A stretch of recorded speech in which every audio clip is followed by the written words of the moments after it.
How are you, Senator? I am doing terrific. What in the actual hell?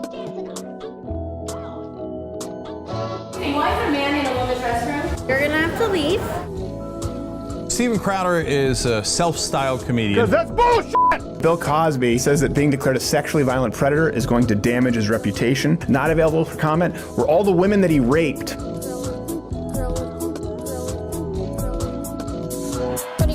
Hold on to your f***y. Those guys are dicks. Nailed it! I disagree. Would you like to change my mind? Wouldn't it be great if men didn't rape? Yeah.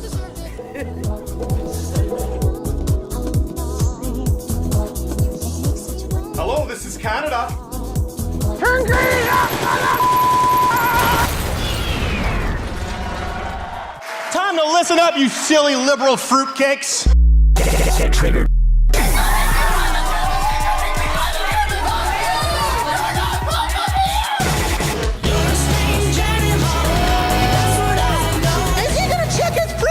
That's not going to happen. All right, U of M! You tell them Crowder's coming and hell's coming with me, you hear?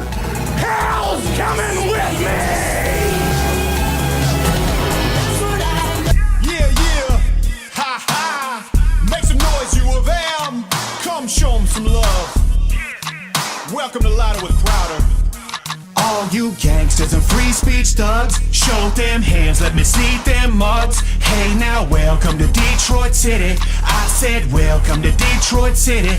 Every place, everywhere we go. Yeah, they bitch trying to ban our show, but it's going down in Detroit City. Louder with Crowder in Detroit City. Ooh, Ann Arbor's, it's not really the same. Like, what y'all mean? Like, well, they don't really like to be They associated. don't like to be associated with Detroit. Not at all. Yeah, okay, but isn't it like a suburb, yo? No, No, they don't not see it really. that way. I mean, they have like their own zip code. 734, I believe, exactly, right? exactly. Yeah. I mean, it's really kind of its own. It's kind of its own thing. I guess I had the wrong zip code, but we coming now to do our show. I said welcome to Ann Arbor City. It's not Detroit, it's Ann Arbor City. Yeah, that really was does terrible. happen. I know. It's Detroit's 2 syllables. Ann Arbor is I see. 3. It's just it's 2. It's only hard. 2. It's only 2. I see the problem. Detroit. A2. What? Yeah, all the locals, they call it A2. Yeah, I mean that's right. I mean it's like Ann Arbor. That's 2. So it's A2. Hey now, welcome to A2 City. I said welcome to A2 City. Every place, everywhere we go. Yeah, they want try to ban our show, but we here now in A2 City.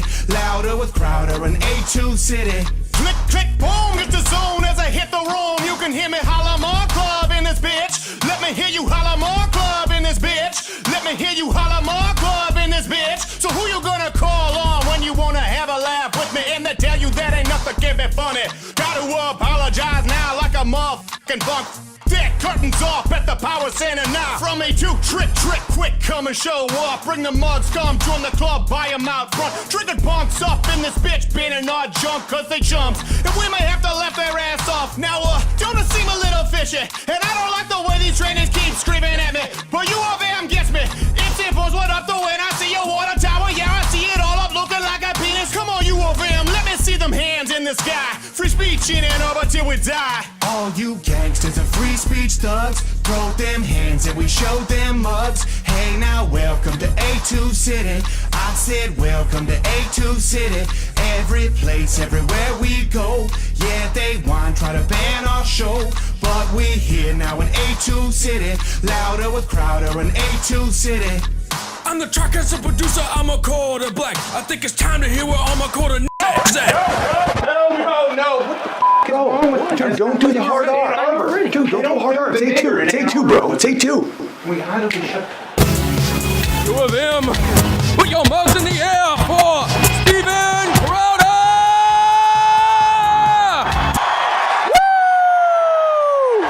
Woo! Woo! Yeah! Pop it!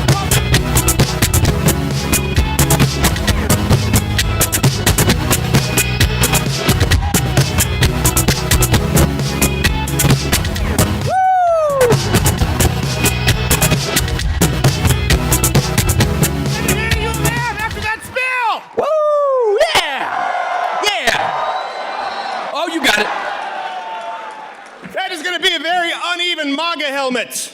You know. Oh, University of Michigan, glad to be here. All right, and let's let them hear you in the overflow room. They couldn't get tickets, but they're waiting there. Point Commons, what is it? Yeah, I don't know. Pierpoint Let me know Commons. them. Yeah, man. They're like, we don't love them that much. Oh, you know. For people watching on YouTube, you guys can grab a seat. You don't have to stand this whole time. Yeah. What are you, the Rye aliens? I'm not. Oh, man. I'm not going to be passing around a cup. Everybody passes out after this. You can sit. It makes me very uncomfortable. If you say standing like that, it gives the protesters every reason to show up, okay?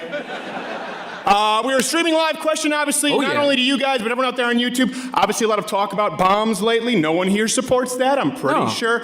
Unfortunately, the blame game is being played. You've seen this from Donald Trump's rhetoric to the media. What do you think? You think the blame rests squarely in the shoulders of the guy who sent the bomb, or people, or Z's? I don't know. Never know. Also, if you're on YouTube, a very popular answer is, quote, the Jews. So that's always, You can't get around it. You cannot get around it on the YouTube. Hey, everyone, really quickly, let me see your phones. Show your phones. We have some press here tonight in Ann Arbor. There you go. Thank you. What I want you to do is grab some pictures, Instagram, whatever you want to do. CrowderUofMTakeover is the hashtag. Let the press know that you are every bit as much the press as they are today, that you will cover this story.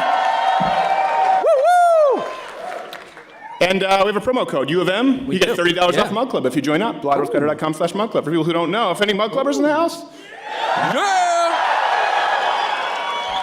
And we'll be talking a little bit later, a dive-in segment, I think they call it now. We always called it a meat segment about college conservatism. The statistics might surprise you. But leading the news, we have to talk about this. First, President Trump held a rally in Wisconsin where he addressed the recent bomb scares. You guys might have seen this. He called for unity, which I thought was pretty nice. Many, of course, are immediately accusing him of very quickly pivoting to attacking his political opponents rather than actually unifying. And given his speech, we have an exclusive clip. You be the judge. We want all sides to come together in peace and harmony. We can do it. Even Lying Ted, Crazy Bernie, Pocahontas, she can do it. And even that lying, filthy whore, Hillary Clinton, she can do it. No. No, he doesn't have the hang of it yet. Don't encourage his behavior. Wait, hold on. I'm actually receiving word that we have, right now we have breaking footage of the caravan, of course, with migrant children and women seeking a better life here in the United States. We go now live to some coverage. Yeah, give me 1 second. Criminals is everywhere, okay? It's criminals in here. I mean, it is. Right, that almost seems the opposite of what I told you. I would say so. I would say so. It's almost like I lied to you. I make no apologies. No. Turning to international news, my home country of Canada, where I was raised. All right. I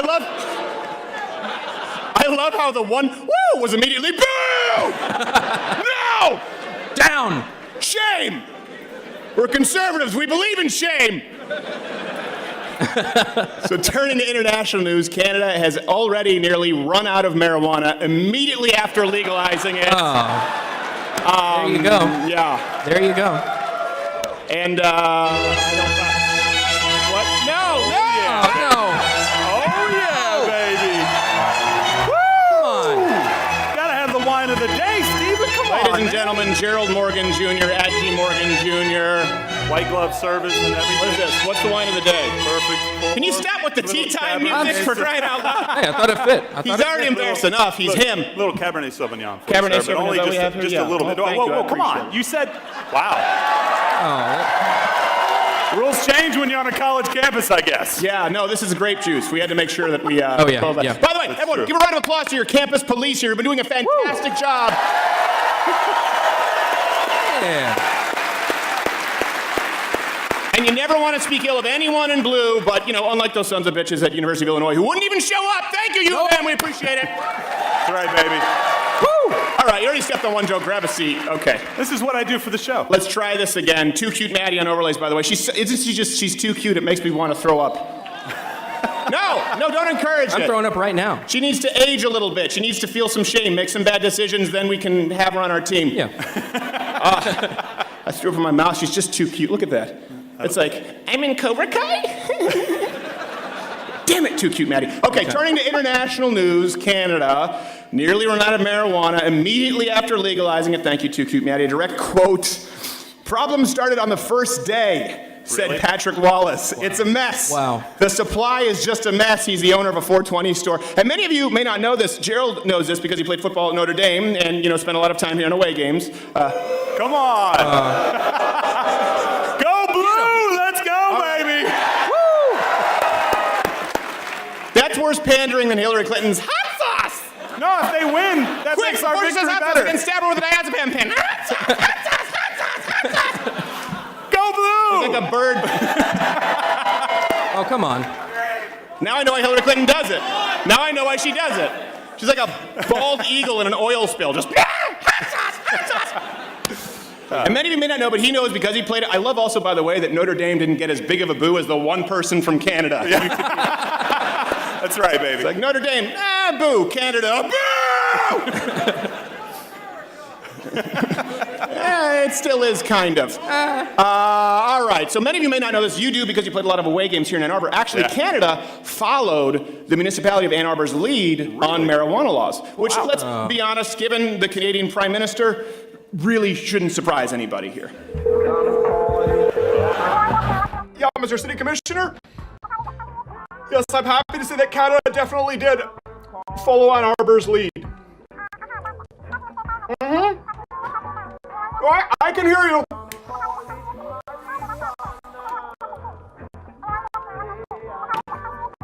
Yeah, it seems to be working out really well. Listen, let me ask you. Do you find that when people are completely ripped in Dearborn, they don't even notice the Muslim rape?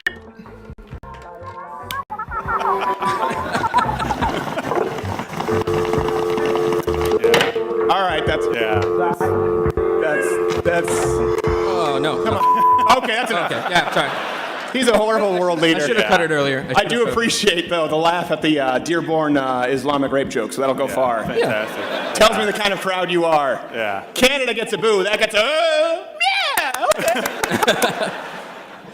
They should probably get rid of that camera in his office, by the way. That's very helpful. And by the way, listen, I do want to, seriously talking about, what's your opinion here on the bombs that have gone out recently?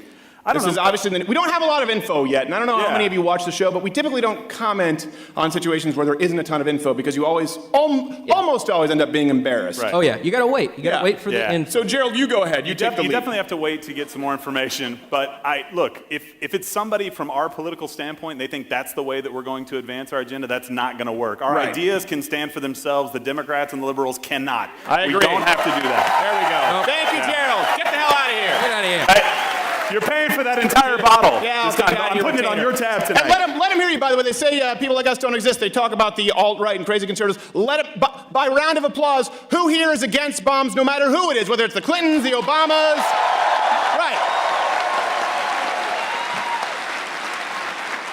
We don't want anyone on the other side getting hurt. Except Robert De Niro, maybe a little bit. A little bit. Not a lot, just like someone like nail him a mousetrap, like snap, hey, was that a mousetrap for me? I'm like, yeah, it was for you.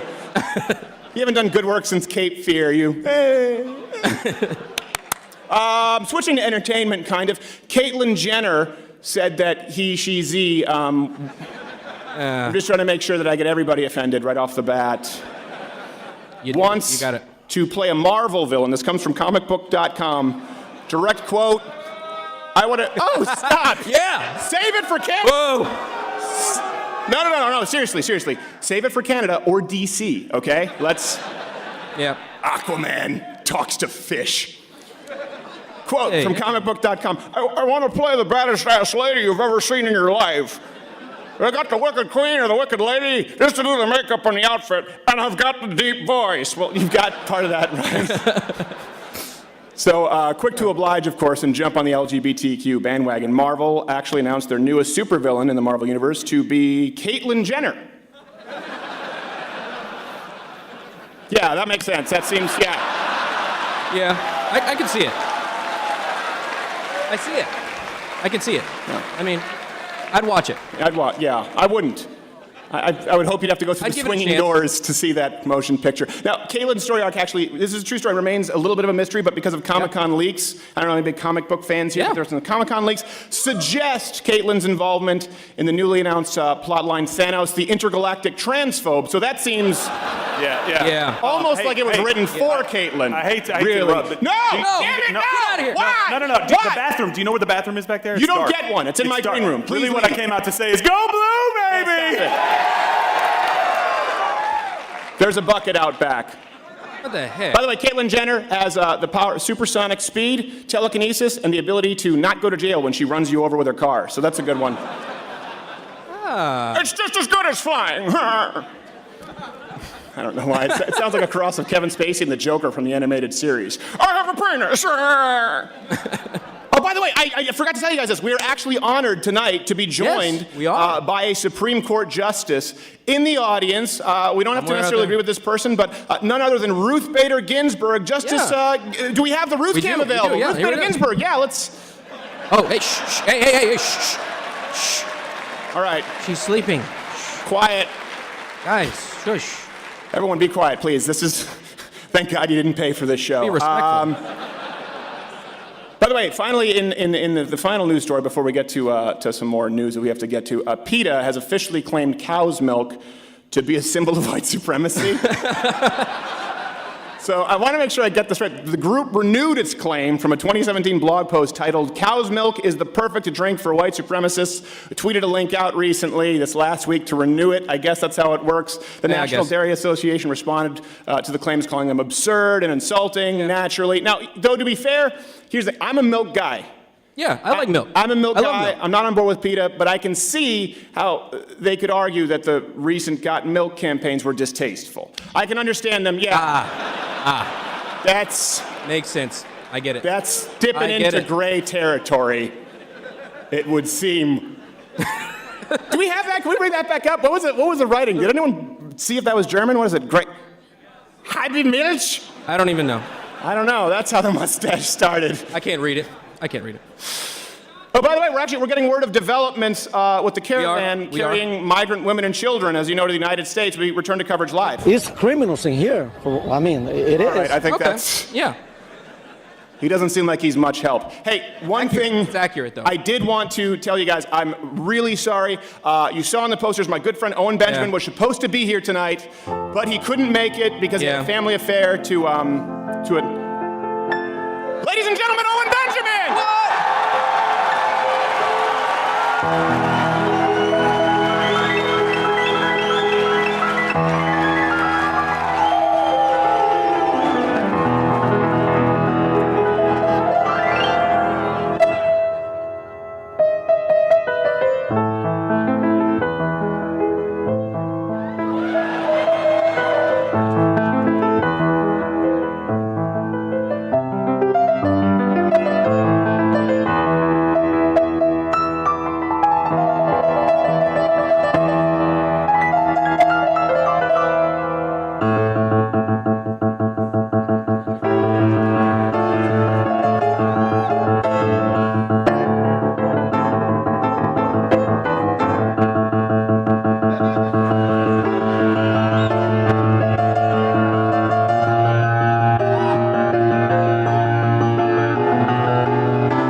This town ain't big enough for the two of us.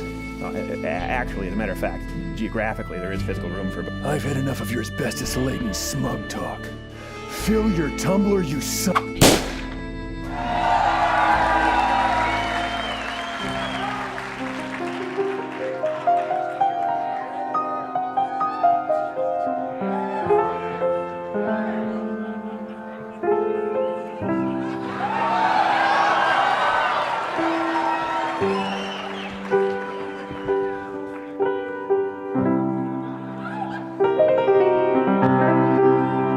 Well, now, Owen, I just wanted to thank you for that wonderful performance you put on for these folks.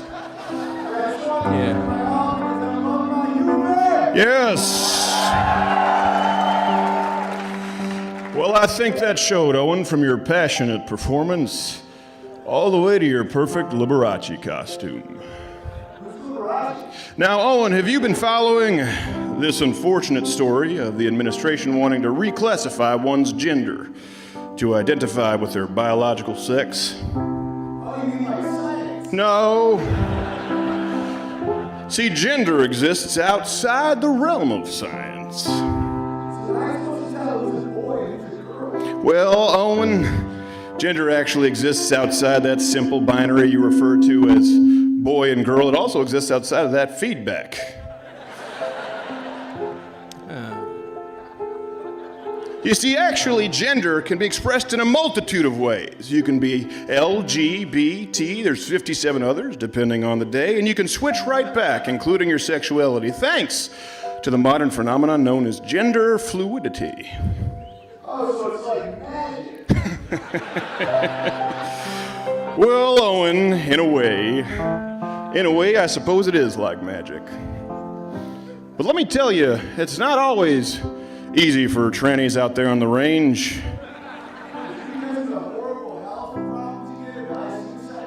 No, Owen, I'm talking about difficulties that far exceed the silliness of cutting off one's peck or replacing it with a non-functioning vagina that your body will forevermore try to close as a wound.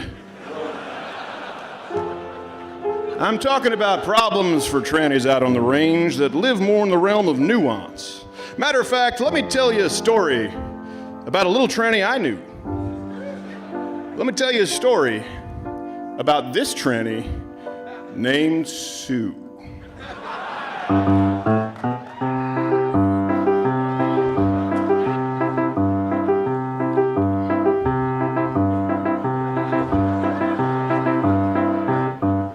When I was born, the doctor said it's a boy, but pissing off doctors gave Mama joy, so she put me in a dress and high-heeled shoes. Yeehaw!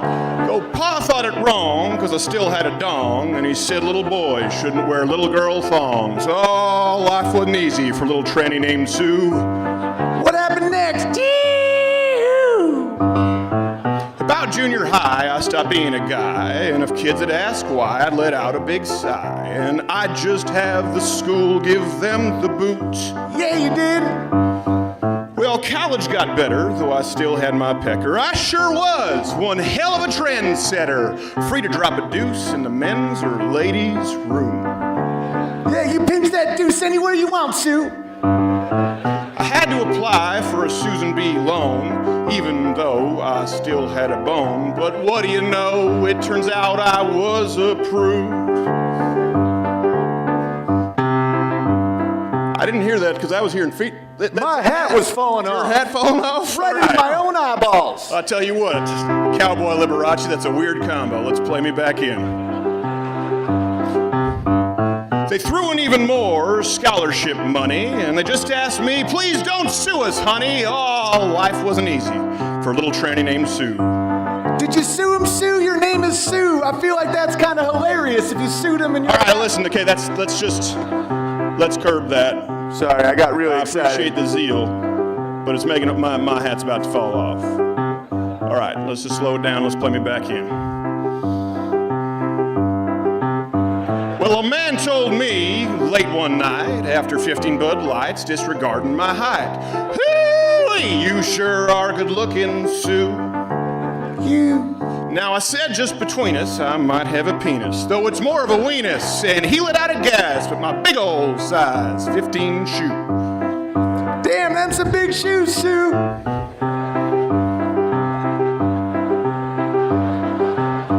Well, wouldn't you know, as I began to disrobe and I started to probe, turns out he's a transphobe. Ah, hell, what's a poor tranny to do?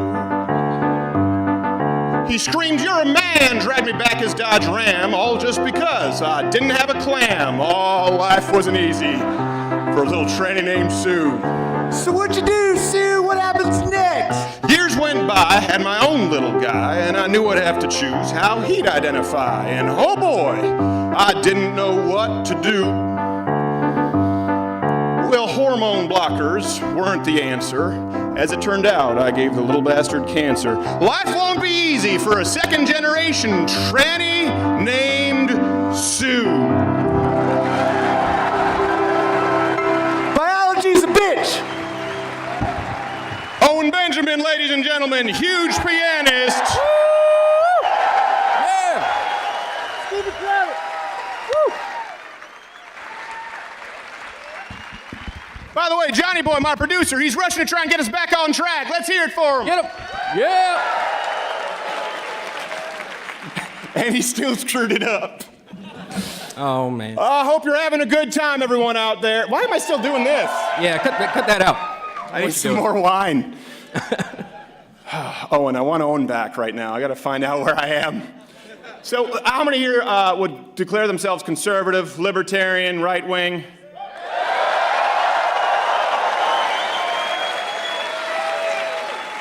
Yeah. All right, I was hoping for a little more diversity. Oh, wait, I forgot. You know what? We actually still have, in our midst, we do want to check back in on Supreme Court Justice. Do we have the Ruth cam? Ruth Bader Ginsburg, ladies and gentlemen. Is she here? Oh.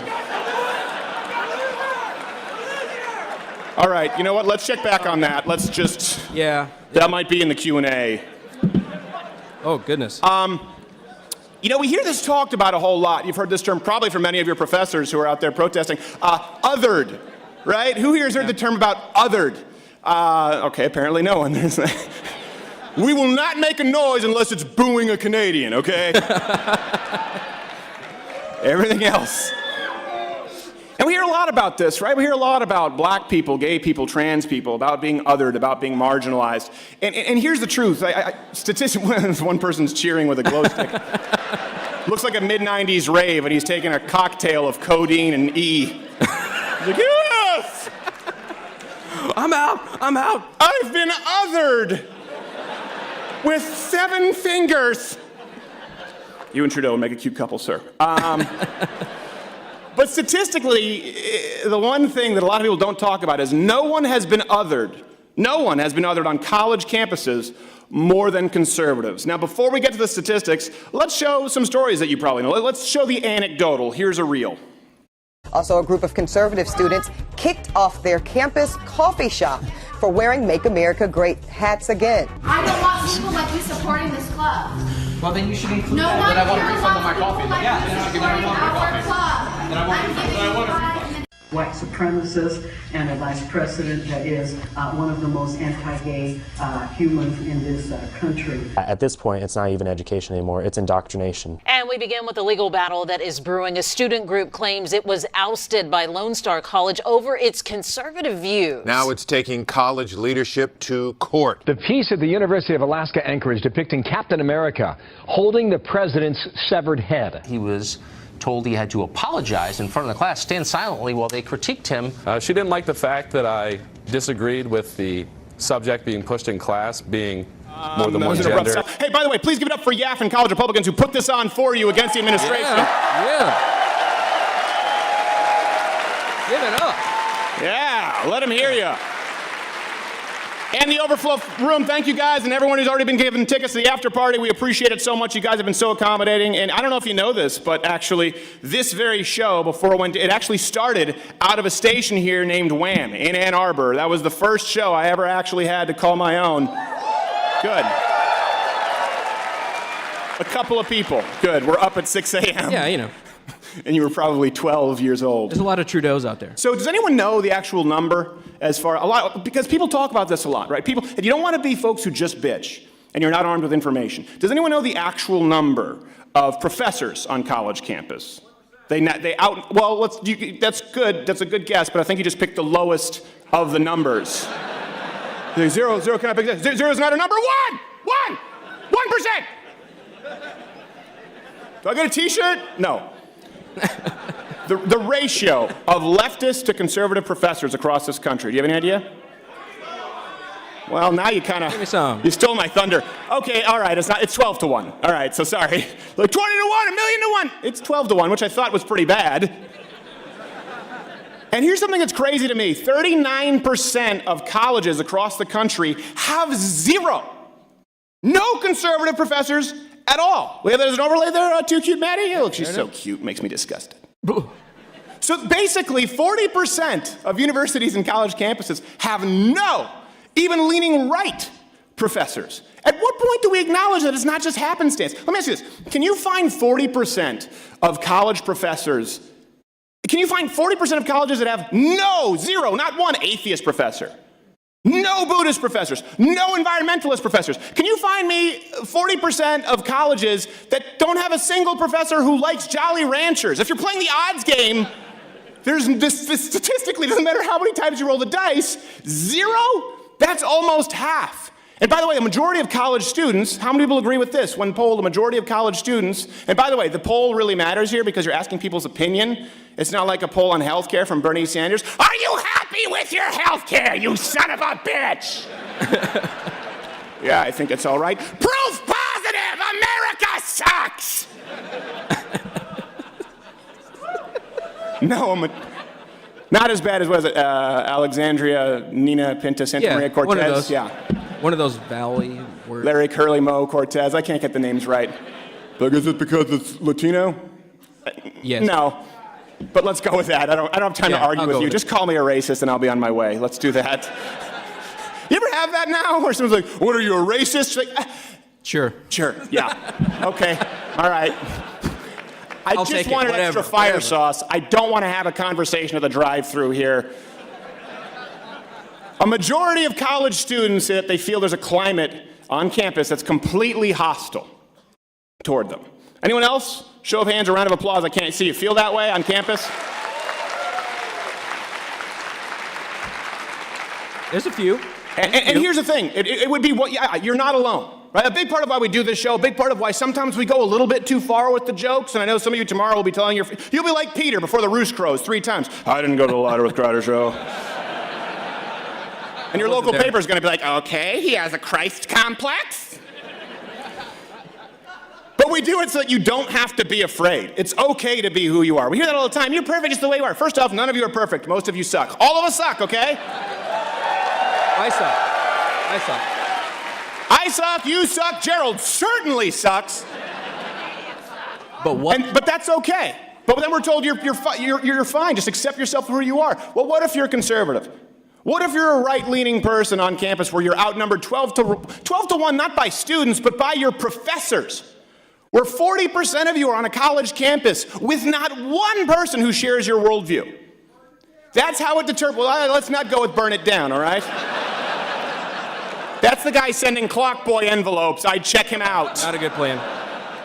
Not a good plan. How funny would that be if it were just Clock Boy? He's like, oh, we'll fool you again. It's Maybe Bernie this Sanders. time I'll be invited to Chamber of Commerce, then back to Qatar. I suck as a person. And David Hogg's like, I heard suck as a person? All right, listen. He's 18, it's fine. He's 18, it's fine. Yeah, you can do it now. It's on time. Did you see David Hogg try to encourage Canadians to commit election fraud? I was like, no, even Michael Moore was like, give me that fucking microphone. And here's one thing. It's one thing for professors to be all far left and all of your students to be far left. And it's one thing for you to be afraid simply to speak out. And that is the norm, right? A lot of people have accepted that as the new norm. But it gets even worse when you look at today, and we're not supposed to use the M word, M as in marsupial, people out there, okay? You're not supposed to use the M word when we're talking about mobs. But the truth is, on campus, and we've experienced this as well as in the country at large, the left today, these people who make up 40% of college campuses, where there's not a single one of you teaching, these people who outnumber other professors 12 to 1 are getting increasingly violent and rioting. And you see it escalating. Here, don't take my word for it.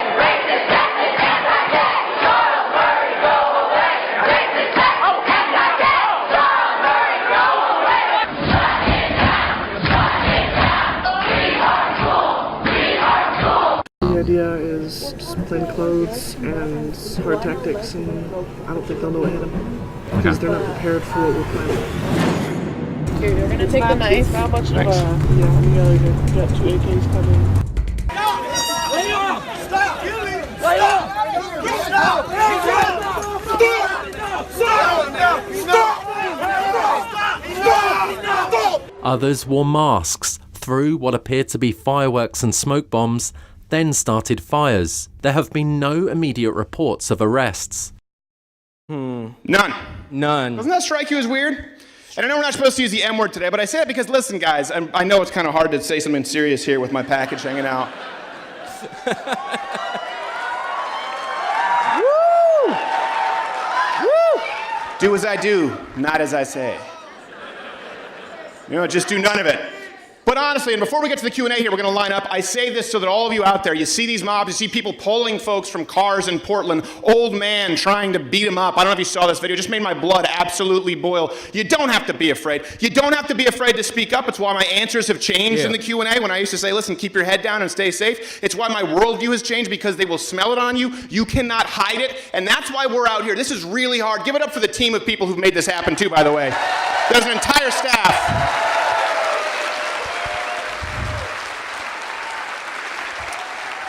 Can we get a mic with a longer cord? I don't know if that's possible. The entire staff made this happen because we want to come out and just let you guys know that there are other people out there like you. They may not be your teachers. They may not be your friends in college. They may not be the people writing the papers about today's event. But you know what? They are out there. And before we move on to Q&A, I think we do actually have to go one more time to if we have her, Justice Ruth Bader Ginsburg, the Ruth cam. Yeah, the Ruth cam. Are we?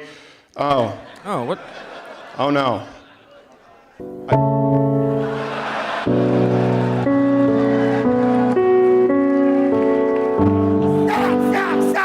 Stop! Evalda Nogan! Whoa! You bastard! Ruth Bader Ginsburg, ladies and gentlemen! Give it up! She's a fighting one. To pull this. All right, there we go. All right, listen, we're going to thank you so much. That's it for this material here. We're going to go to the Q&A for you guys. Thank you so much again to the overflow room, you guys. You were fantastic. We're going to keep this going. We're going to come visit you after we do this Q&A. Yeah. Let's line up. We have microphones here on the right and on the left. University of Michigan. Anyone who wants to ask a question, feel free to come on up. You can ignore the people who are going to write about you tomorrow in college paper because they're not going to be friendly anyway. And by the way, where's the guy who's dressed up as a mug? Where is he? I saw a guy who's actually, let me hear you chant. All right, there you go. Yeah, that's a pretty good one. Is that a kiddie pool that you just put tape on? There it is, yeah. Hold on a second, let's bring him up first to the mic. I just want to see what he did. Let's hear it for this man. He's the winner of the costume contest for sure. That's epic. That is so good. Oh, he has to put it on before he goes to Q&A, all right. Oh. And he can't make it down. Let me walk sideways, I'm kind of Veruca assaulting this thing. Shouldn't have chewed so much gum, bitch. All right, don't knock it over. He has to go around and come back. Okay, all right, maybe this wasn't the best idea. What's your name, sir? My name's James. James, thank you for being here, James. Thank you for the effort. Now, James, tell me, what is this that you put together? How did you make this? I took a couple of cheap yoga mats, a pool noodle, and a hula hoop. Okay. Beautiful. And it cost you a girlfriend, I'm guessing?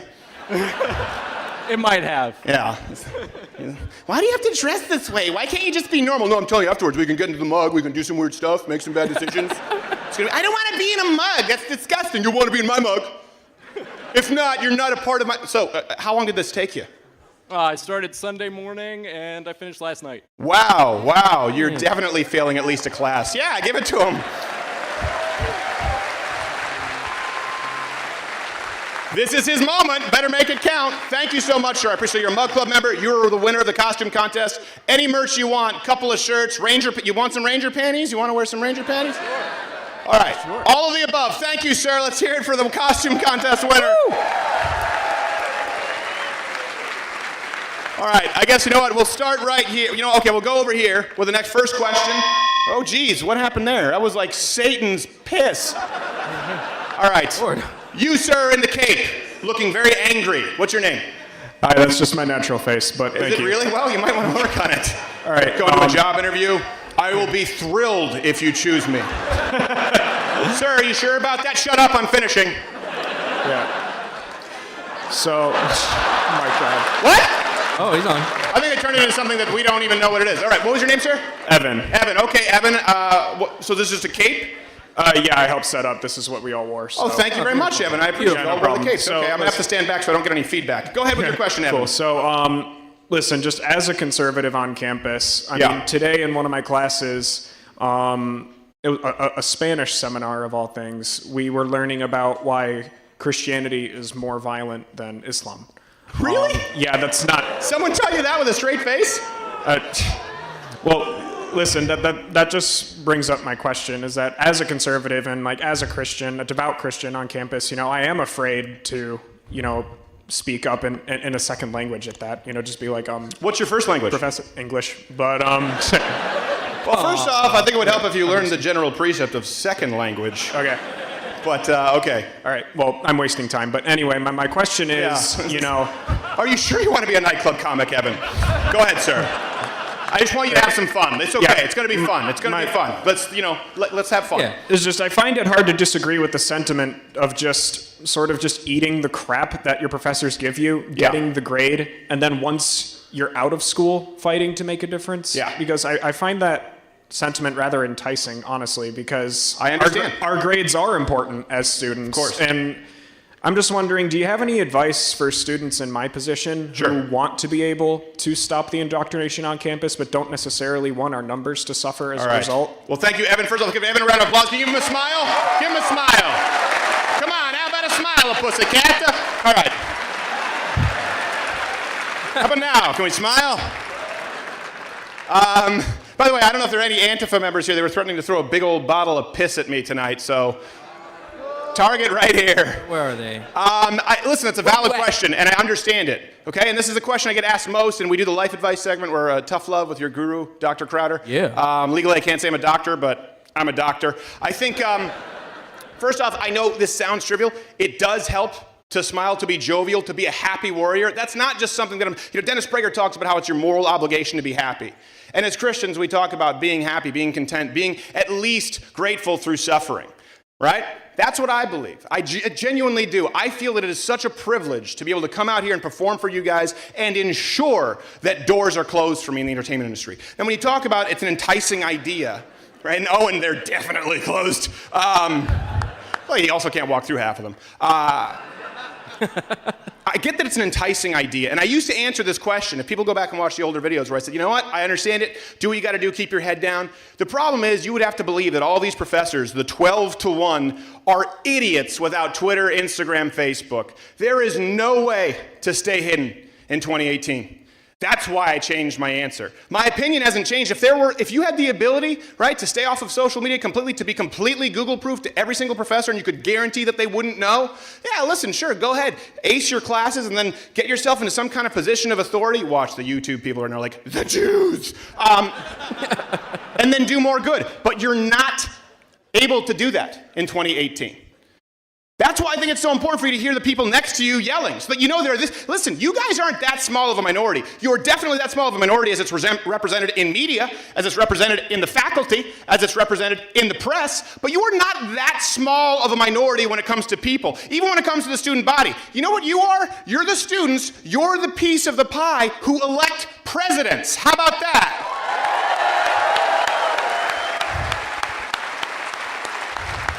And I'm sorry, but my opinion changed a little bit when we have conservatives who are like, I just want to pass, I want to go into the STEM field, I want to be an engineer, and then Antifa's like, Molotov cocktail number 9, asshole! You can't do it, it's not possible, so what I want you to do is grab the phone number or the hand of the person next to you today and go, you know what, all right, here we are, we're in it now, you're in a fight. Anyone here ever been in a fight? You don't stop after you've been punched in the face. You've all been punched in the face. Now, I'm not saying go out and punch them in the face or start mailing clocks, okay?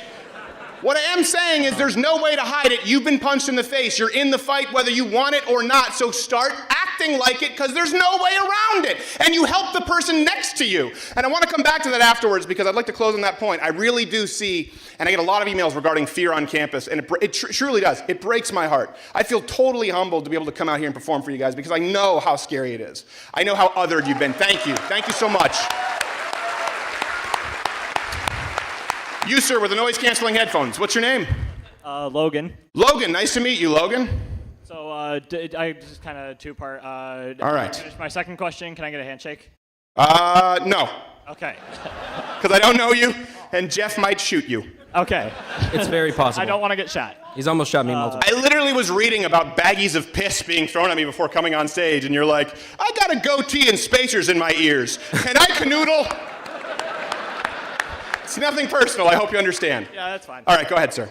So I'm a senior in high school, and me and my friends, we're conservatives. We all have the conservative views. Okay. I've been getting really into politics in the last couple of years. Yeah. But my friends don't seem to understand why they're conservative. It's more of like they know the conservative way is the better way to go, but they don't really know how to argue their point. They don't know how to, so is there really such thing as a bad conservative in that sense that they can't help us push the agenda? They can just state it? Yes. By the way, this guy was looking at his watch and then started tweeting something. Right here. What were you doing? You were like, oh, this kid better hurry up. I want to get to the after party. Your wife's watching. Thank you very much for what's your name, sir? What's your wife's name? Ashley. Why couldn't she be here tonight? 3 kids. Well, let's hear from Michael and Ashley. Yeah. 3 children. That's a powerful woman. I sure hope the kids aren't watching tonight. Mommy, what's a ranger panty? It's what's barely hiding what's in there, son. Yes, listen, there can be bad. Here's the thing. It doesn't mean they're bad people, but can there be bad conservatives who are not able to represent the viewpoint properly? Yeah, you see them all the time. What's part 2? Exactly what I was looking for. Yeah. Oh, is that it? All right, thank you, man. I appreciate it. Thanks for the question. Yes, it's a simple answer. And I know a lot of the time we like to act as though there is not a simple answer. Sometimes there is a simple answer. And listen, I'm a relatively smart guy. Like I'm slightly above the belt. What are you just... My horn's falling off. Oh, your horn's falling off. I keep seeing him doing this. I'm like, what's going on here? It's a gang sign. I just thought you were doing something. Yeah. It's a gang sign. Listen, the MS-13 are animals, okay? All they do, I walk up, they're fondling their horns all the time with the fondling the horns. President Trump, I don't think I think that was quarter black Garrett at a Lotto's Crowder show. Shut up, you dumbass. I think they're fondling with the horns. So no, listen, there are sometimes really simple answers, and that's okay. And that's why we're going to be releasing the Change My Mind book here, hopefully before the end of the year. A booklet on campus that shouldn't be too much. Because sometimes there are simple answers. Not everything lives in the realm of nuance. You know, we were told for a long time, like, well, not everything's black and white. Well, that's true. But not everything requires a soliloquy. Sometimes it's really simple. Are there conservatives who are bad at... Of course there are. You see a lot of them. I had one person once tell me in Canada that Chinese people shouldn't be allowed to get home loans. Yeah, I don't know. I don't have anywhere to go with that. I was just like, well, see ya. Okay. Not on board. I don't even get that. And I don't really think this person meant it. Anyway, I don't know. What's your name, sir? What's that? Is that a hockey helmet? Is a Polish tankhead from World War II. Polish tankhead from World War II. Okay. My name is Alex. Thank you for coming. Thank you for being here. I have a quick question. All right. How are babies made, and what is best way to raise babies? Okay.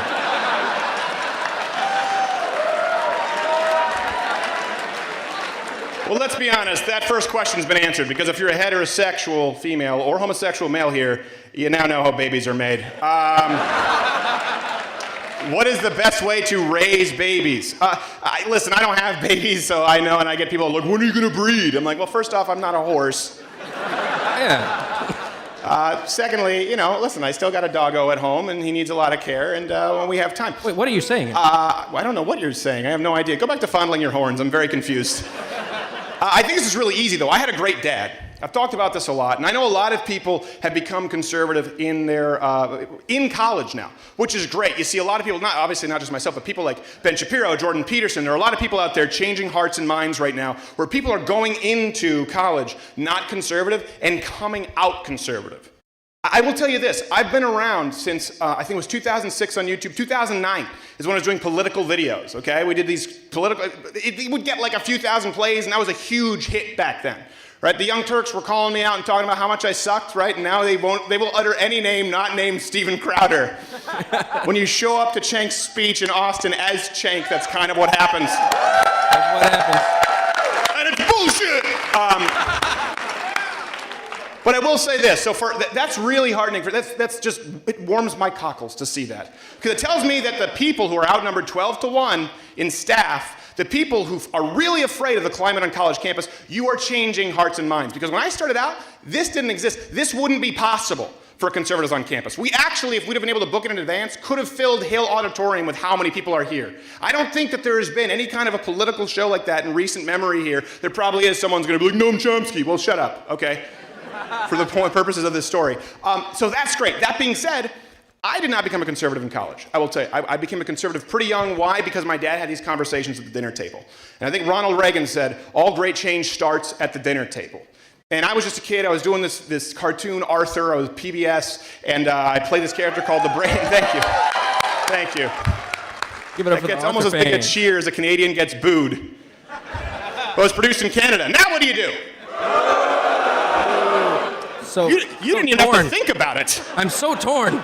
Wow, that was so fast. And I would get checks, and my dad would say, okay, what do you think about this going to taxes? What do you think about a 52% marginal tax rate? What do you think about health care, right? We had already put several people in the ground because of Canadian health care. And all of these conversations started with my dad. And I will say this, my dad and my mom was French-Canadian, and so she didn't understand American politics to the same degree, but she was principled. She was more conservative on the social issues, on the moral issues. And in Quebec, there are only liberals and liberal separatists. But they always had these conversations with me as a young child, to the point where when I went into high school, I was having these conversations with teachers, long before college. So if you're going to raise your kids anyway, people say don't talk about religion and politics. Well, guess what happens when you don't talk about religion and politics with your kids?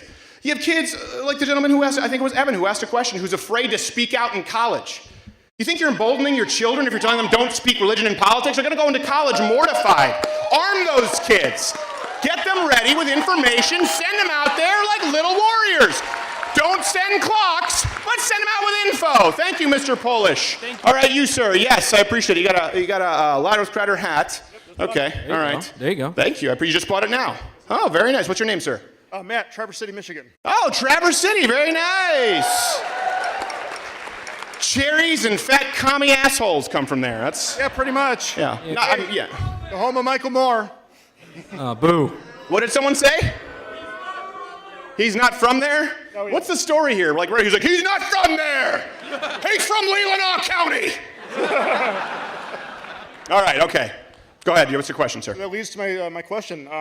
While the state of Texas is treating you well, would you ever move back to the greatest state in the union, Michigan? Oh.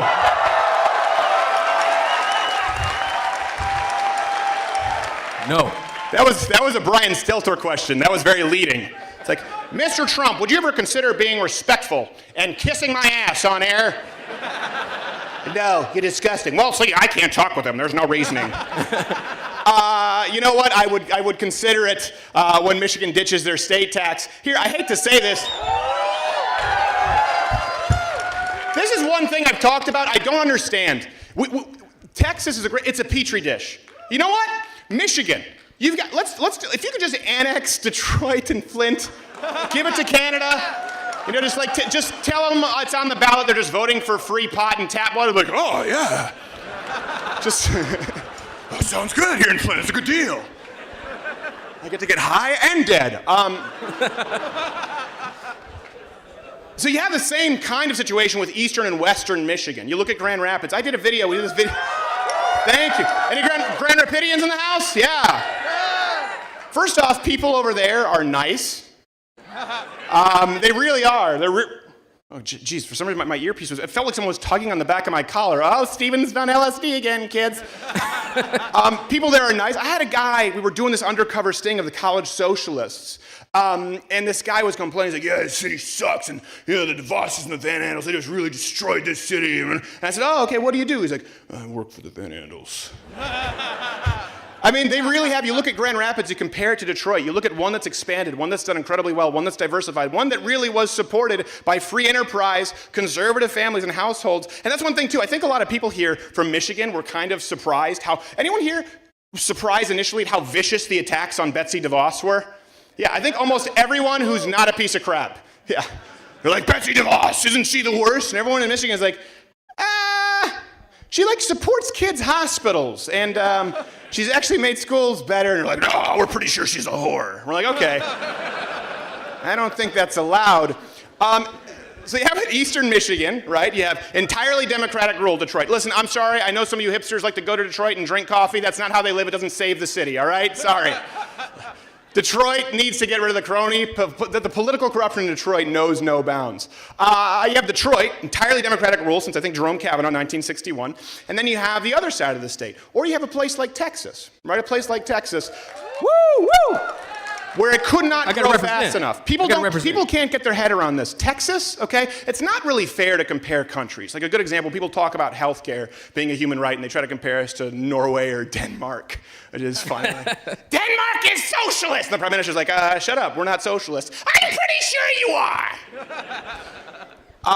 It's a lot more fair to compare states, I think. And comparing California or Michigan, but I think California, Texas are great examples. So California is hemorrhaging people. The taxes are awful. Their economy is collapsing underneath them. According to Al Gore, they shouldn't have even existed, I think, 4 years ago. But we're banking on that climate change at some point. And then you have Texas, right? No state tax and a surplus for as long as I can remember. You figure it out! And then you have these Californians who moved to Texas, right? They moved to Texas because I think, what is it? There's Toyota that left, State Farm, Liberty Mutual, 15,000 jobs in one municipality. I think it's Plano, Frisco, one municipality of Texas. It's a suburb of Dallas. And they come in and they try to vote in the crappy blue policies they left. It's unreal to me. If you want to talk about the delusions of today's left, just look at Californians today who are chasing their dreams, their jobs, and a better life for their family in Texas and then trying to turn it into California. Good example, very comparable, would be people in a migrant caravan on their way over here burning the American flag!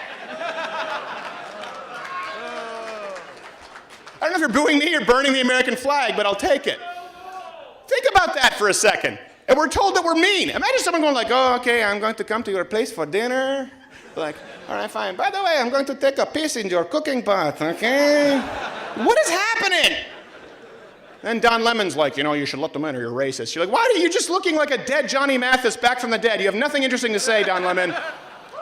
So, long way around to say, probably no, not moving back to Michigan. But I do love Michigan. Michigan has unbelievable natural beauty. I love the people really nice here. Outside of, the people who live in Detroit. Really nice. And I really do appreciate it. Thank you for your question, sir.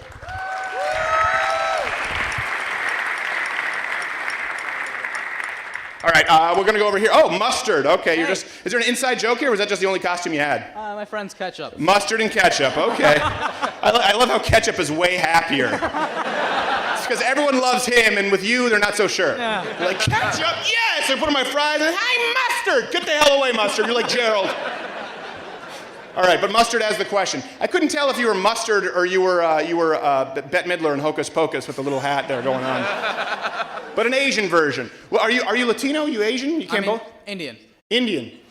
Well, she's got the feathers on her head, so, get mad at her. Yeah. I'm a dot, not a feather.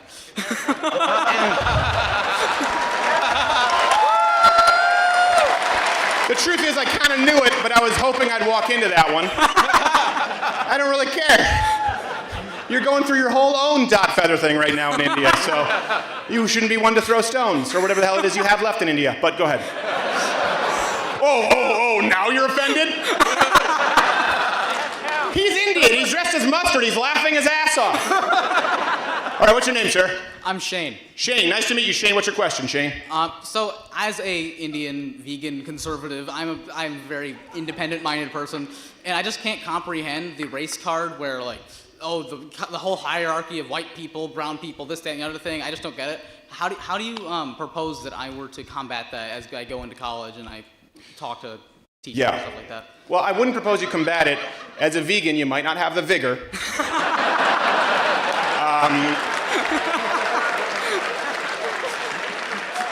Now, see, look, he's laughing. See, this is why it's a fun time to be here. This is some kind of a leftist conversation. Everyone's like, oh my God, I cannot believe he said that to the dot Indian. And I can't believe she's dressed like First Nations, but it's really like a red. I'm offended on so many levels. And I don't even think they have mustard in India. Oh my God, now I'm being racist. And he said Indian, not an Indian. Is he a Mexican who's trying to pass himself off? Your question is, how do you help combat that? Yeah. Listen, I think you are. I think you are just being you. That's it. I mean, here's the truth. We have Eric Nimmer, our good friend Eric Nimmer on the show, good friend of Owen Benjamin, for people who know him. Former black military. It's one of my favorite jokes from Eric Nimmer. I'm butchering it here. He can tell it to the overflow room. Is he served in the military because he wanted white people to thank him for his freedom? And here's the thing. He's not even that conservative. Nimmer. He's like, all my family, they're all liberals, they're all former Democrats, and they just got so crazy. Now, no one in my family is a Democrat. He's like, but I'm not really a conservative. You don't even have to be a conservative. Just be you. You're an Indian, right? Where are you from? What part of India? Gujarat. What was that? My family's from Gujarat, but I'm born here. Gujarat, okay, you were born here. Oh, all right, so you want to get past it, but you want to throw it down in the college resume when it's... He's like Sean King, the victim of a hate crime, but then when he needs to, it's like, I'm going to check the Caucasian box. And Elizabeth Warren's like, where's the Indian one? I mean native. Look, I'm smoking a peace pipe. I call my dad Paw Paw. I'm a piece of crap. And you're an Indian. You're Indian, not Native American. That's Native American over there. But your friend Ketchup is positively translucent. I mean, his 23andMe shows up, it just doesn't even show up. It's like you have to put this in dark mode, invert colors.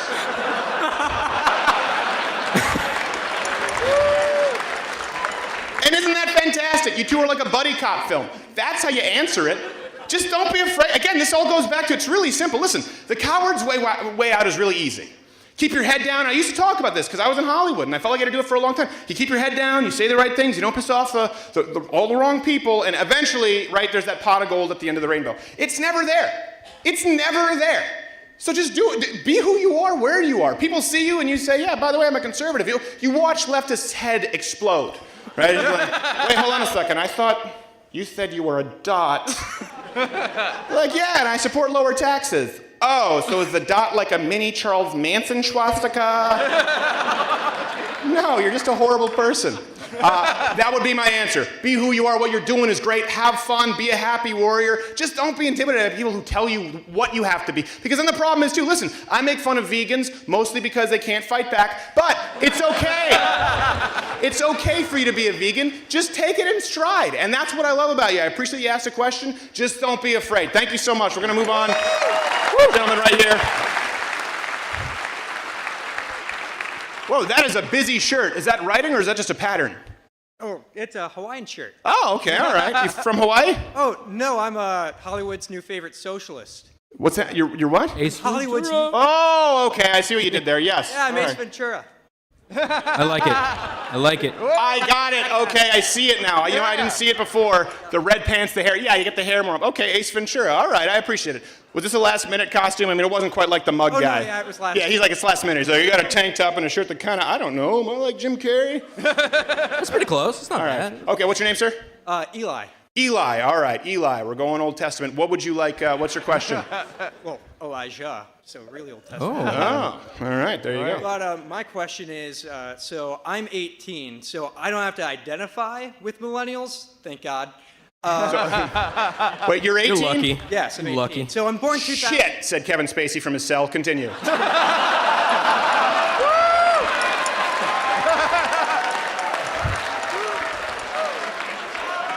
I really hope the Hawaiian shirt could give me an aloha. Stop clapping. I'm terrible. All right, go ahead. But no. So, do you have any hope for Gen Z, being more conservative? They've kind of talked about... Oh, absolutely. That. So what do you see us doing, or what do we have to do to finally get the country going? So you're Generation Z at 18. Where does Generation Z start exactly? In 1990 something, you can identify with... I could it's like 96. Yeah, no, I know. You can identify like as anything now. I identify as a baby boomer. I identify as a baby boomer. I collect Social Security. They're like, what? I'm like, I know I could pick it later and technically get more, but I just want to steal stuff now. They're like, okay. No, listen, this is true, and I appreciate Eli. Thank you for the question, Eli. This is actually a really important question. Generation Z is possibly the most conservative generation ever. Now, I know, yeah. I mean, that's why they were so busy trying to push David Hogg out. That's a great example. Generation Z is probably more pro-gun than it. Don't boo me. I say it's not like Voldemort, okay? I'm like, say the name, like, boo! And you have less leeway because you're Canadian. So, Generation Z is probably more pro-gun than any generation prior. Why? They talk about gun culture 2.0 because you've played these video games where you see these ultra-realistic guns, you want to try them out, shoot them. You're not even necessarily pro-Second Amendment, and then all of a sudden it kind of folds into that. Also tend to be very pro-free speech. And here's something that I've noticed, and I actually think is I haven't heard a lot of people talk about this. It's entirely a theory, it's conjecture, okay? So wait, please tell me you're dressed as a terrorist. I couldn't see you until just now. I don't know. Hey, I came from Pompalis and Dearborn, huh? What's a little money to Hezbollah? Delicious food, by the way. I think there was a place actually. What was the place that actually was funneling money to Hezbollah? It's Lashish, right? Or possibly all of them, but let's go with Lashish. No, it was Lashish. Yes, I remember. And listen, you know, they hate the Jews, but by God, their tabbouleh is tasty. So Generation Z, there are winning issues, pro-gun, pro-free speech. They've rejected this sort of pseudo-third-wave feminism. There's a lot of progress being made with Generation Z, and this is just kind of a theory that I have. You know, millennials were sort of the last generation to bridge that gap with social media, right? Millennials, when we and I guess technically I'm a millennial at 31, I'm not entirely sure. One person's like, a cheer, and then everyone else booing because I'm still Canadian. I get it. I'm going to leave very soon. You people are terrible. I'm never coming back to Ann Arbor. No, I'm coming back, absolutely. And we're going to sell out Hill Auditorium. Woo! And then we're going to go up to Torch Lake and take a dump on Michael Moore's dock. Yeah. Symbolically. You have to say that now, otherwise people are like, Michael Moore received an envelope. He's pretty sure it's the guy who said he's going to take a dump on his dock.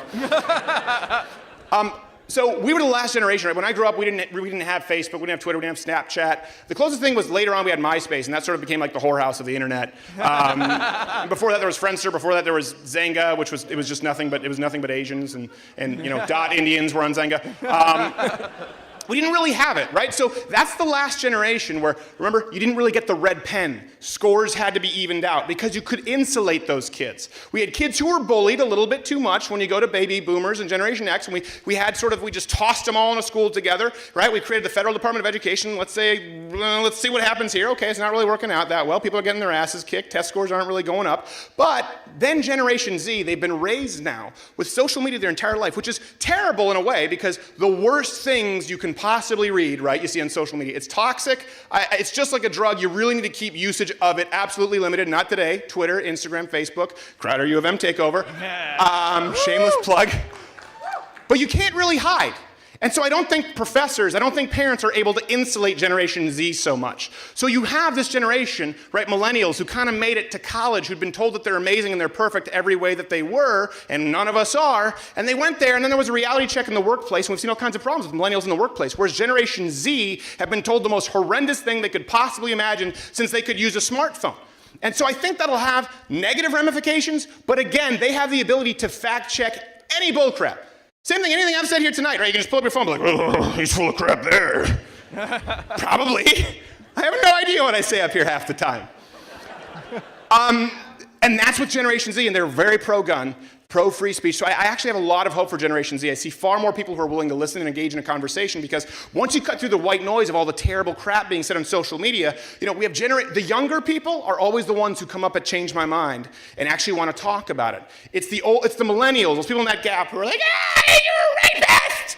Like, what? And you're like, I don't know, I just want to scream louder so I win. So I really do think the pendulum swings the other way, and Generation Z, statistically as well, something else that's undeniable, they are more conservative right now at this point in their lives than baby boomers were. So right now, a lot of people go, well, they're really not that conservative, they're liberal. Yeah, they're liberal, but that's expected when you're young. But for the first time, we actually have sometimes on certain issues a plurality of Generation Z folks. What do you call them, Generation Zers? Zers? The trans community won again! Generation Zers, I never thought of it until now. Damn it, Caitlyn Jenner. I'm already on the X-Men cover. Deal with it. They are more conservative on certain issues than any generation before them at that snapshot in time in their lives. And that's something we don't hear about. It's something to look out for. It's some really good news. And it's also why I want fewer and fewer people to be afraid, because Generation Z is not as cowardly as many millennials were. And that really warms my heart. Thank you so much, Eli, for your question. I appreciate it. I gotta go. We gotta go. All right, socialism is for figs, sir. You got a wonderful beard. What's your name?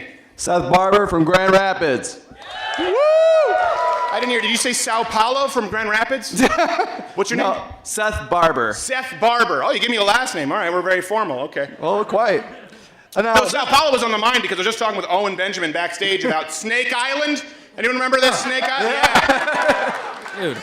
That's a great, yes, just bomb it. It's off the coast of Sao Paulo. It's like every single square meter, there's like 8 snakes. They have flying snakes. They have snakes that hunt in packs. These snakes only exist on Snake Island. Why can't we hunt them? Well, it might disrupt the ecosystem. Do you mean the ecosystem of only Snake Island? Nuke it, for crying out loud. Okay, yes, go ahead, Mr. Sao Paulo. Well, this question was straight from my wife. And it's a personal one, so you don't have to answer if you don't want to. All right. Well, that's a little weird. You're asking your wife's personal question. So do me a favor. Do me a favor. Ask it as a woman. I'm gonna try. Yeah. Are you planning to have kids? Like a woman. That was my Christian Bale. If I were like mad at you and like a woman. I don't know why.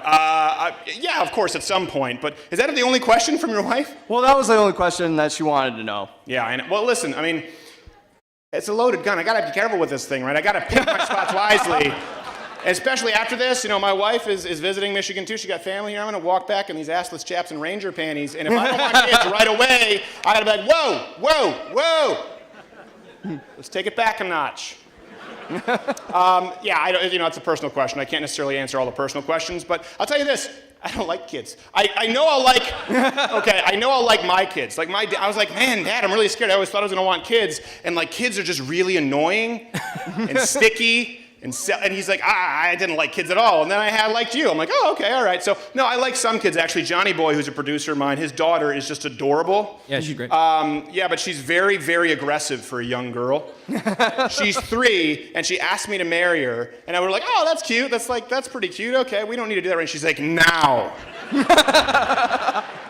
And then she walks up, she grabs me behind the neck. She goes, Steven, look at me. Look at me. Look at me. Like, okay. She goes, you're what I've always dreamed of. It's cute. I'm like, first off, we mustn't be afraid to dream a little bigger, love. Second, to make situations even more awkward, right, I turned to my friend Johnny Boy, producer, wonderful man, and I turned to him and she goes, you're what I've always dreamed of. And I go, hey, Johnny, just so you know, we're bros. I would never take advantage. After he peed himself laughing, he had me hauled out in cuffs. So, yeah, eventually. But tell your wife thank you for bringing the mug. Yeah. Can I just send her a message real quick? To your wife? Camera? Yeah. All right. Hey, honey, I love you. And for the phone number that you put on my mug, thank you. The first 3 digits is mine, but the last 4 are yours. All right. Okay. She's I don't know what's pregnant, happening so there. she has pregnant brain. Okay, what's her name? Okay. Elizabeth. Elizabeth. Thank you, Elizabeth. Thank you, Mr. Sao Paulo. I know it's not your name. What time is it? We have to get going. Probably 2 more questions. 2 more. Yeah. Or we're probably about, okay, we have 2 more questions. All right. 2 more. 1 more? Is that what you just said? 2. Oh, 2. All right. Yeah, like Ann Arbor. Like Ann Arbor. 8. 2. Let's hear him, Ann Arbor. All right. That was 2. All right, stop yelling. All right, who thinks they have a really, really good question? The guy up front didn't even raise his hand. He's like, no. I don't want this kind of heat. I'm out. All right. I'm out. We're going to go 2 more. Okay, since you were here, what's your name, sir? Trevor. Trevor. Nice to meet you, Trevor. Okay. You too. What is your question, Trevor? By the way, what's your name, sweetheart, with a full Featherhead Indian native outfit here? What's Elizabeth? Oh, it says Elizabeth Warren on your shirt. Okay, so that's your costume. But what's your real name? Izzy. Okay. So you just decided you wanted to walk through this campus right now and piss everybody off on your way to the show tonight? Good for you. Good for you. Woo. Him too. Let's all be a little bit more like Izzy and that guy. But I'm pretty sure she's cute. He's just a racist.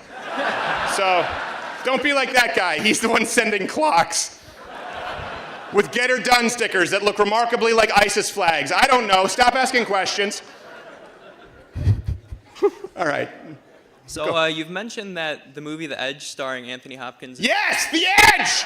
My favorite film, if you have not seen it, The Edge, with Anthony Hopkins, Alec Baldwin. It is the single most conservative film ever made. And by the way, the guy who created it, David Mamet, Glengarry Glen Ross, is one of the most prolific playwrights ever. He wrote in the New York Times or Washington Post an article, Why I'm No Longer a Brain-Dead Liberal. He wrote The Edge before he wrote that article. It's proof positive of someone who's a conservative and doesn't know it yet. If you have not seen The Edge, please go rent it. It's unbelievable. It is the perfect motion picture except for one scene where the green screen is kind of obvious with this grizzly bear and you're like, shit, it would have been perfect. So it's like a 9.9, but yes, The Edge. Sorry, if we talk about Snake Island or The Edge, I'm gonna get jacked. Understandable. So in the movie, Anthony Hopkins plays a rich, powerful man, and Charles. Yes, and he's very helpful to the people in the movie. And Yeah. I was wondering why you think in the real world people on the left would vilify someone like that with money, power, even though he's helping people. Right. You mean not named Soros? Okay.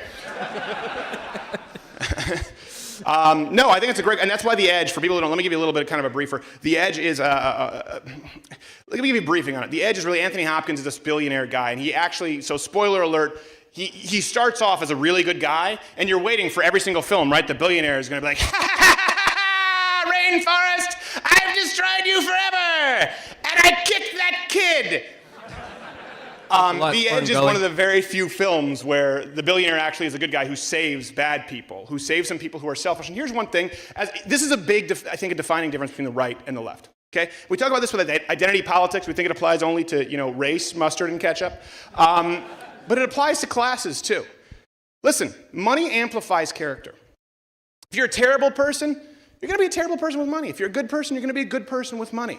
And the truth is, typically speaking, we like to be, a lot of people teach us that everyone has to cheat and game the system and lie and screw people to become wealthy. No, to get into DC, yeah, most of the time, but not to run a business. Most business owners in this country, they're paying people, the first people to think about when their head hits the pillow at night, they're employees. When they wake up, when they go to bed, it's the last people to think about when they go to bed, it's the first people to think about when they get up. In The Edge, this film, it really is an unbelievable film because, again, like I said, David Mamet didn't know that he was a conservative, and he wrote this whole film, and you're waiting for the guy, the billionaire, to be the bad guy, and he never shows up. The good thing is, when we talk about being open-minded, and it's funny, right? They talk about the gender binary. There's no gender binary. We don't want to go with science, but when it comes to success, when it comes to finances, when it comes to power, there's good, successful, powerful, strong, and evil, the poor, the downtrodden. Therefore, the good have to give all their crap. But the truth is, sometimes the powerful, they got that way by actually doing the right thing. And sometimes someone who's been on food stamps for their entire life, not everyone, some people get a tough break sometimes. Sometimes the guy, though, who's been suckling at the government teat ever since he was a small child is actually just a selfish, lazy person. Not always, and sometimes the guy who makes a ton of money, like a Soros, is not a good person. We don't have to fit into this. It's just so funny that the left tries to act as if they're open-minded, and we're gonna break out of the gender binary. I am born, right? And then you say, yeah, what about this idea that wealthy people have to be bad and poor people are altruistic? Son of a bitch, that's the truth! And I don't buy it, and I think that's why it's important. I think the left vilifies success. Again, the left automatically grants you the moral high ground. I've talked about this before, and it's a very dangerous mode of thinking. And here's the thing. This is why so many young people are liberals, leftists, and they become more conservative as they get older. So you do ask, what do you do? I do think that's why I say smiling, being empathetic, being nice, having a good time, that changes people. What starts people's change, what starts them on that trajectory is not always, the fact. It's not always just giving them a Thomas Sowell book. It's not talking about marginal tax rates. It's not talking about a GDP that the left said could never possibly happen under Trump. And we're like, shit. It's not that. Sometimes it's how they feel around you.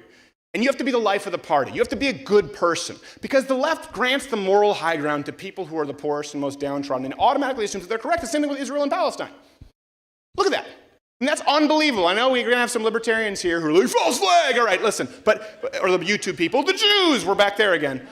But if you look at Israel and Palestine, you look at some people who tunnel underneath towns to target women and children, and then they defend themselves by hiding in grade schools and mosques, again, around women and children. And Israel builds up an entire, basically a force field to defend who now? Who now? Who now? Their women and children.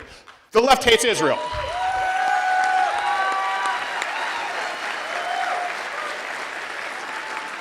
Look at the charitable. It's statistically undeniable. If the wealthy people in this country, particularly conservative Christians, they tend to give the most to charity. It's not even close. There's a book, I think it was by David Brooks, Who Really Cares, is I think the book, and it talks about this. The single biggest determining factor is their faith and then their political affiliation. And then particularly level of income. Middle-income people don't give as much as upper-middle-income people, and not as much as wealthy people. And poor people give less than wealthy people. Now, I know you're saying, well, that's just because they're poor, they don't have as much to give as a percentage of their income. That doesn't mean that all poor people are bad. It just means that we shouldn't grant them automatically the moral high ground. And that's why you see the left today. It's a prime example. The Edge is such a shocker. You watch it, you're like, oh my God, I thought billionaires were always bad. Why? Because the left is trying to sell you that the guy, the ANTIFA guy, dragging an old man from a car and punching him in his face, who's on the way to work, to build the crap that guy punching him in the face probably wants to be stolen from him at gunpoint by the federal government. They want you to side with that guy. Why? Because he's wearing a ripped up hoodie. So he must have the moral high ground. Don't buy it. It's easy to fall into this trap because most people are empathetic. They're sympathetic. They look at people who need a leg up and you say, oh my gosh, you know what? This guy needs, I feel for this guy, and you want to help them. And the left tells you, well, that's because they were screwed by somebody just like you or someone who's wealthy. It's not true. There are good people who are wealthy and powerful, and there are bad people who are poor and weak. There are good people who are strong, and there are that's actually one thing I actually just misspoke. There are no bad people who are strong. The only one that you can look at, we're talking about strength of character. There are people who are weak of character and people who are good, people who are strong, people who have backbone, people who have spine. And guess what? Those people can be rich, poor, black, white, yellow, Indian, or Injin. It doesn't matter. They span the spectrum. But the left wants you to think it exists in a binary. Hey, there's that word again. It doesn't. So I think that's why that film is probably one of my favorites. It's shocking to watch. Go watch The Edge and read more David Mamet. All right, last question. I know a few people have said they have really good questions. Get a good one. Hold on a second here. I think you're looking to just make some. All right, okay. Let's see. I'm pro-life. Change my mind. All right, hat shirt. Then we have to get going. All right, what's your name, sir? My name is Matt. What? Well, but because you dress like a terrorist, I have to answer you. It's what? He disagrees. All right. Well, sorry. You should have gotten up sooner. I disagree with your 40-yard dash. All right.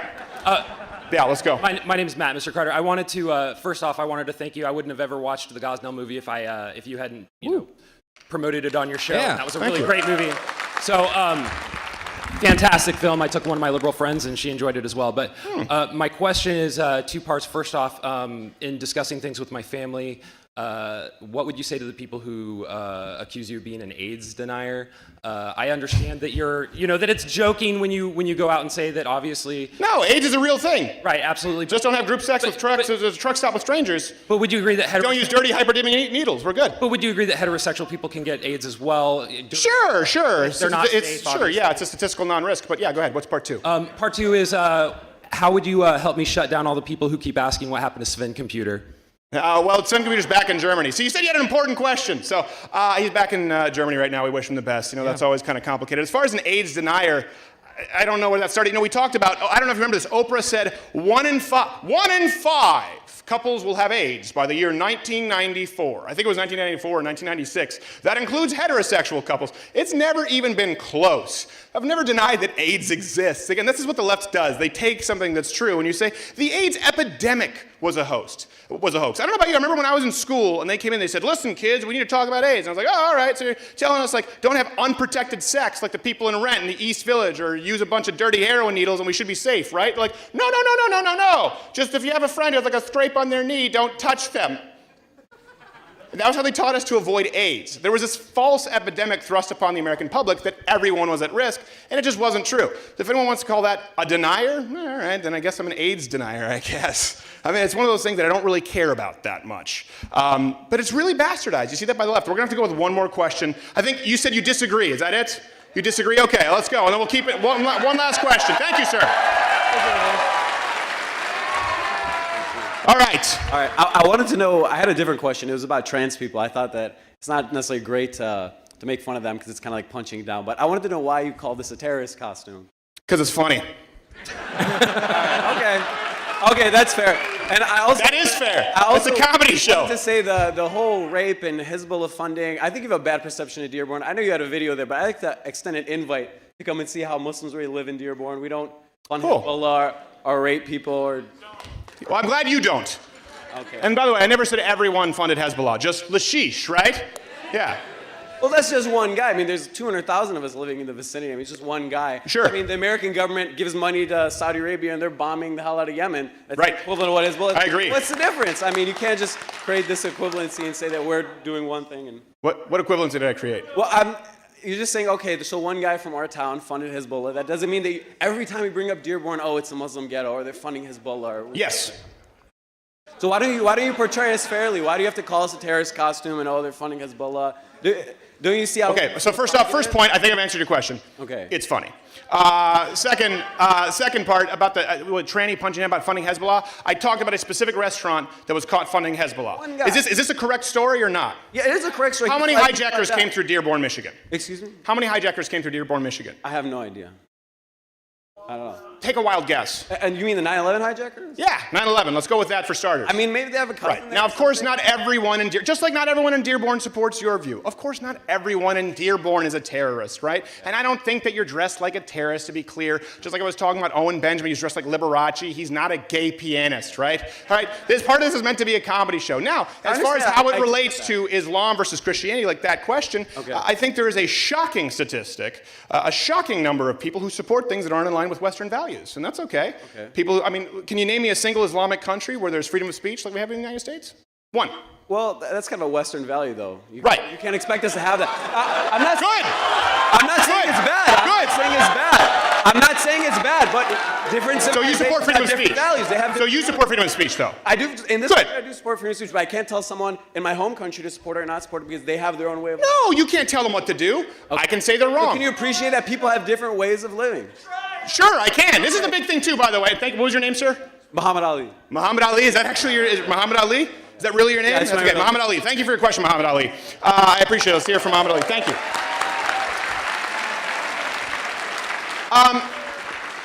This is crazy to me when people say, like, why can't you appreciate different worldviews? I can. I appreciate different worldviews.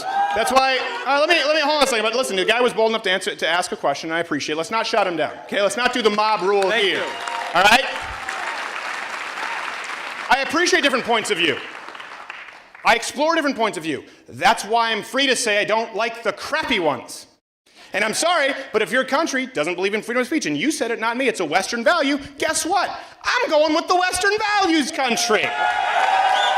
If there's a country, that's okay, that's enough, your question's done. If there's a country that says, all right, a woman needs X amount of witnesses to prove a rape, and right here we're putting Kavanaugh on trial because Christy Ford said something might have happened sometime, some space of, I have no idea where, when, how, who, and the people who she said, I wasn't there, I was completely full of crap. If we're gonna bitch about that, but then talk about countries where people get off with rape completely scot-free, I go, I'm with the Western values country. If there are countries where there's death for apostasy, I don't care whether it's Islam, whether it's Christianity, or they're burning churches in record numbers, and there are people saying, hey, you know what, I think that's wrong, I'm with the Western values country.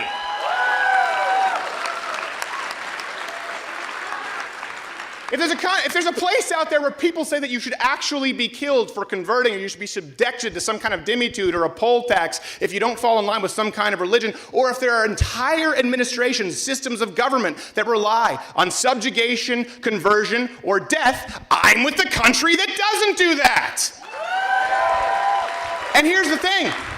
It doesn't mean I hate those people. It doesn't mean I hate all of the people in those countries, but guess what? If it comes into some kind of a global conflict where the country that says yes, free speech, yes, women's rights, yes, freedom of religion, yes, a democratic republic, and the countries that say none of that, all right, surf's up, we're dropping some bombs. I'm fine with that.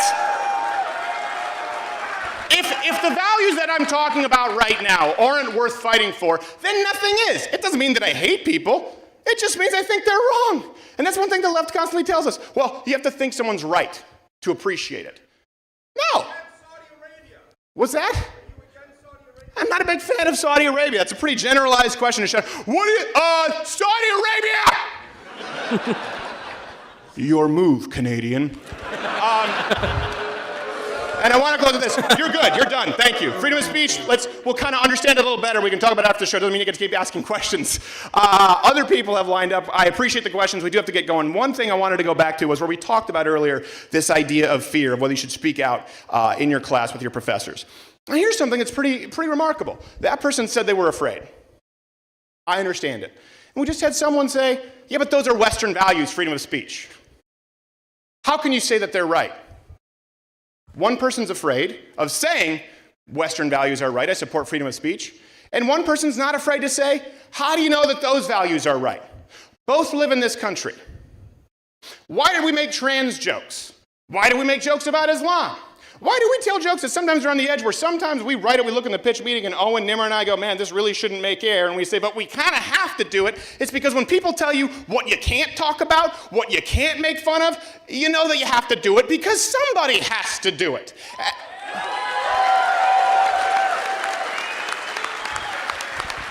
And here's something else I want to talk with you about. You know, Jordan Peterson talks about telling the truth a lot, or at least not lying.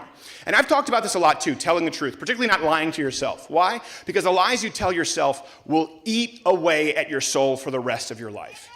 You cannot look yourself in the mirror, lie to yourself, and have respect for yourself as a human being, and you can't even hope to change hearts or minds. But there's something else that's really important with truth, and to the man, I think it was Evan who asked with his cape.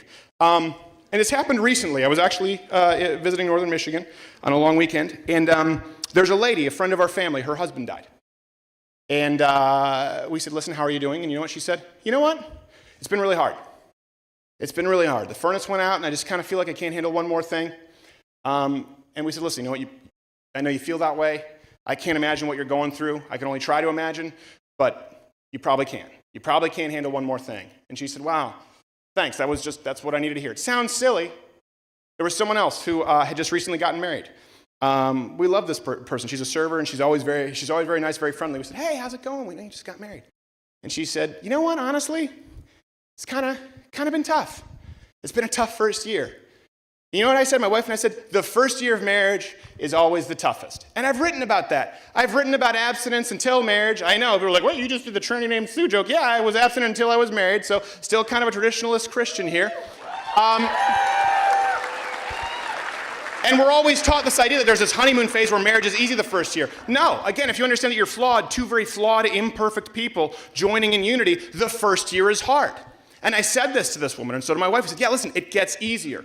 See a counselor. It helps. You're two people who've lived very different lives, and now you're joining them. Of course, you have a certain way you do the dishes, let alone how you make your bed, let alone how you view the world. People are going to see it differently. Marriage is hard the first year. And she said, you know what?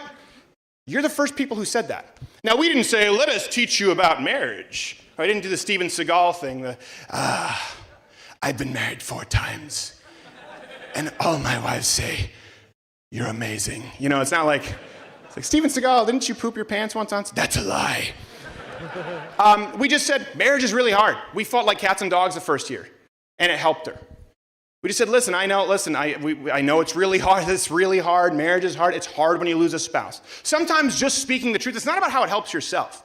It's about everyone around you. That's the huge thing. When we talk about right or wrong, left or right, black or white, Indian or Indian, right? There's one through line, and I hope you get this in the show. And obviously we do satire, and sometimes we go a little bit too far. There's one through line that matters above all else, and it's truth. It is truth, and it's not only because truth, we've heard about that truth will set you free. So often people hear this when we talk about truth. And they talk about speaking truth to power, and they're talking about themselves. They're talking about, well, I need to be truthful because that's better for me in the long run because no one's that good of a liar, right? We hear that all the time. You better tell the truth because no one's that good of a liar. But how often do we hear people talk about how you telling the truth, and not your truth, but living the truth and telling the truth helps everybody around you? And if you want to know why that is, you doubt that for a second, and you talk about how you're afraid to speak out in class, you talk about how you're maybe afraid to speak out in the entertainment industry, well, guess what? There are a lot of other people out there like you who aren't necessarily telling the truth because they're afraid. And wouldn't it be great if every time you walked into a room, whether it's a classroom, whether it's a business meeting, you were actually aware of the fact that that sampling represented the general populace, and it was like the roar that you hear here. Because the truth doesn't just set you free, it helps every single person around you. And right now, today in 2018, it is not something that I recommend. It is absolutely your civic duty to speak the truth as often and as loudly as you can so that everyone else can hear you.